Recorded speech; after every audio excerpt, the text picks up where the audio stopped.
కడప జిల్లా బ్రహ్మంగారి మఠం మండల కేంద్రంలోని హై స్కూల్ ప్లస్ రీఓపెన్ చేసి తరగతులు ప్రారంభించాలని ఏఐవైఎఫ్ జిల్లా అధ్యక్షులు పెద్దులపల్లి ప్రభాకర్, ఏఎస్ఎఫ్ జిల్లా అధ్యక్షులు బత్తల శివతేజ సోమవారం కడప కలెక్టరేట్లోని గ్రీవెన్స్లో డిఆర్ఓ మల్లికార్జున్ గారికి వినతి పత్రం సమర్పించారు.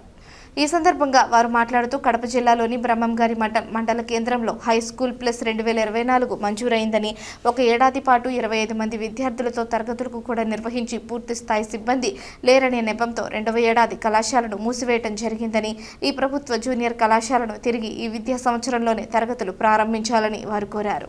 బ్రహ్మంగారి మఠం మండల కేంద్రంలో 2024లో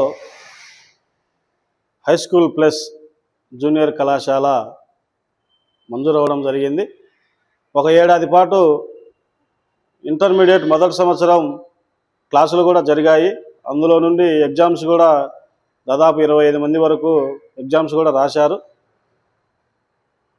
పూర్తి స్థాయి సిబ్బంది లేరనే ఒక నెపంతో రాష్ట్ర ప్రభుత్వం పూర్తి స్థాయి సిబ్బందిని ఇవ్వలేదని 2వ సంవత్సరం ఇంటర్మీడియట్ కళాశాల మూసివేయడం జరిగింది.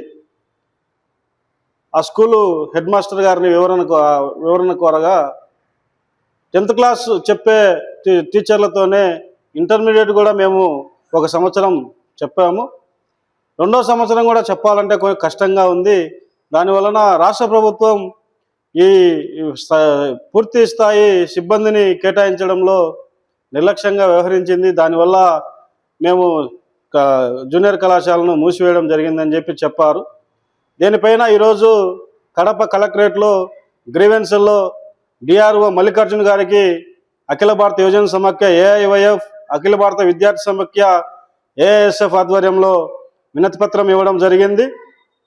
ఏదైతే బ్రహ్మంగారి మఠంలో జూనియర్ కళాశాల ఏదైతే ఉందో చుట్టుపక్కల గ్రామాల నుంచి విద్యార్థులు 10th పూర్తి చేసుకొని ఇంటర్మీడియట్ గవర్నమెంట్ కాలేజీలో చేరాలని ఆశతో ఉంటారు. అటువంటి వారికి ఒక గొప్ప వరంగా ఇది ఉపయోగపడుతూ ఉంది.